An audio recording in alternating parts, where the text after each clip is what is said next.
भगवान विष्णु के 10वें अवतार कल्कि भगवान जो कलयुग के अंत में जन्म लेंगे। विष्णु पुराण से लेकर भविष्य पुराण तक उनके आने की कई भविष्यवाणी की गई है, लेकिन आज हम अपने पुराणों के कई रहस्यों से पर्दा हटाएंगे। आज हम कई कड़ियों को जोड़कर आपको बताएंगे कि वो कौन कौन से हथियार और शक्तियाँ होंगी जिनका प्रयोग कल्कि भगवान करेंगे। वीडियो की शुरुआत करने से पहले एक बार सच्चे मन से ओम नमो नारायण अवश्य कहिएगा। आपके अपने चैनल हिस्ट्री ऑफ गॉड में आप सभी का बहुत बहुत स्वागत है। अगर आपने अभी तक हमारे चैनल को सब्सक्राइब नहीं किया तो हमारे चैनल को सब्सक्राइब कर दीजिए, इस वीडियो को क्लिक कर दीजिए, बेल आइकन आएगा उसे ऑल पे सेट कर दीजिएगा ताकि हमारे लेटेस्ट वीडियो सबसे पहले आपके पास पहुंचे। मित्रों, कलयुग को अंतिम और सबसे बुरा युग कहा गया है। जैसे जैसे यह युग आगे बढ़ता जाएगा वैसे वैसे बुराई का वर्चस्व भी चारों ओर बढ़ता जाएगा। कलयुग के अंत तक बुराई हर तरफ हावी हो जाएगी और तब इसका अंत करने के लिए भगवान विष्णु का अंतिम अवतार कल्कि भगवान आएंगे। ये युद्ध कल्कि अवतार और कलि पुरुष के मध्य होगा। इस समय तक कलि पुरुष की शक्तियां भी चरम तक पहुंच जाएंगी और मनुष्य को खुद नहीं पता होगा कि किसका साथ देना है और किसका नहीं। इसी वजह से वे कल्कि अवतार का साथ ना देकर कलि पुरुष का साथ देंगे, जिस कारण कलि पुरुष की शक्तियां भयंकर रूप तक पहुंच जाएंगी। तब कल्कि अवतार का साथ देंगे परशुराम जी, हनुमान जी और हिंदू धर्म में बताए गए सारे चिरंजीवी कल्कि अवतार का साथ देंगे, क्योंकि यह समय उनका भी धरती छोड़ने का होगा। इस युद्ध में कल्कि अवतार किन किन अस्त्रों का प्रयोग करेंगे उसकी जानकारी प्राप्त करने के लिए हमें हमारे पुराणों को और खंगालना होगा।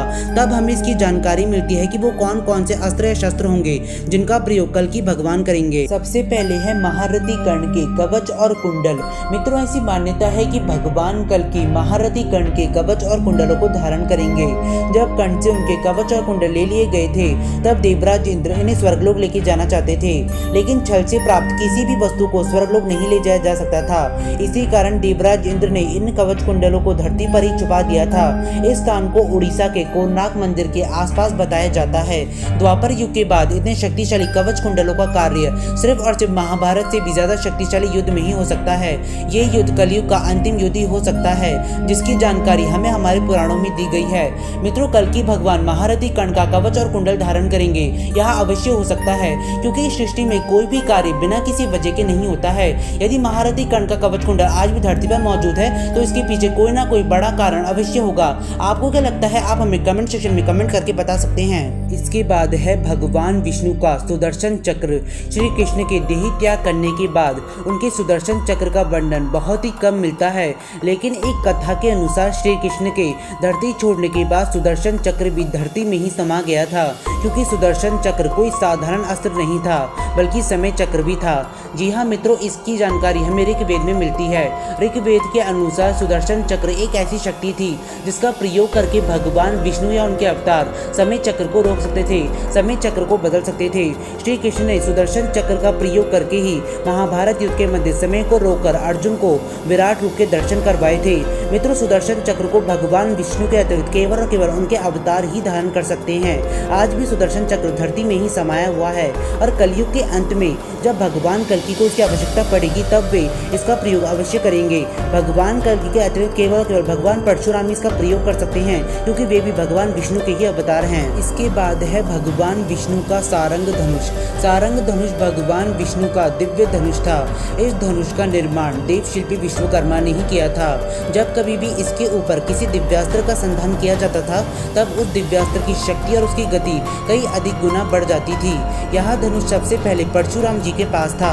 उन्होंने यह दिव्य धनुष श्री राम को प्रदान किया था। श्री राम ने इसका प्रयोग करके अपने कई सारे शत्रुओं का वध किया था। अंत में श्री राम ने सारंग धनुष वरुण देव को दे दिया था। महाभारत काल तक यह धनुष वरुण देव के पास ही था। महाभारत काल में वरुण देव ने सारंग धनुष श्री कृष्ण को प्रदान किया था। श्री कृष्ण ने धरती लोक छोड़ने से पहले यह सारंग धनुष पुनः वरुण देव को दे दिया था।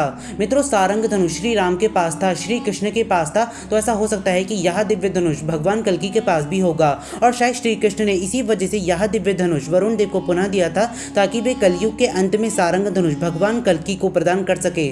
आपको क्या लगता है? आप हमें कमेंट सेक्शन में कमेंट करके बता सकते हैं। इसके बाद है वो अस्त्र जिनका ज्ञान लुप्त हो चुका है, जैसे ब्रह्मास्त्र, नारायणास्त्र, पाशुपतास्त्र आदि। ये वो अस्त्र हैं जो स्वयं पाए या बनाए नहीं जा सकते हैं, बल्कि इन्हें ब्रह्मा जी, भगवान विष्णु और भगवान शिव से कठिन तपस्या के बाद ही प्राप्त किया जा सकता है। भले ही इनका ज्ञान लुप्त कर दिया गया हो, लेकिन कल्कि भगवान इन्हें पुनः जागृत अवश्य करेंगे। मित्रों, इससे पहले युग के अंत पर कभी भी बिना इन अस्त्रों के युद्ध नहीं हुआ था। कलयुग के अंत में इन अस्त्रों के बिना यह युद्ध नहीं होगा। इस युद्ध में कल्कि अवतार जिस शक्ति का प्रयोग करेंगे वो होगी ध्यान की शक्ति, जो धीरे धीरे करके लुप्त हो रही है। कलयुग के अंत तक हम एक दूसरे के दुख को महसूस नहीं कर पाएंगे। हम भौतिक शक्ति को स्थिर मान लेंगे, जिसकी शुरुआत हो चुकी है। हम विनाशकारी हथियार बना रहे हैं, जिसका अंत ज्ञान मिलने पर ही होगा। दोबारा कल्कि अवतार पूर्ण ज्ञान देंगे और कलि पुरुष का वध करेंगे, जिसके बाद पुनः सतयुग का प्रारंभ होगा, महायुग की शुरुआत होगी। मित्रों, आशा करते हैं आप सभी को हमारी यह वीडियो पसंद आई होगी। यदि पसंद आई है तो वीडियो को लाइक और चैनल को सब्सक्राइब जरूर कीजिएगा। आप सभी का धन्यवाद।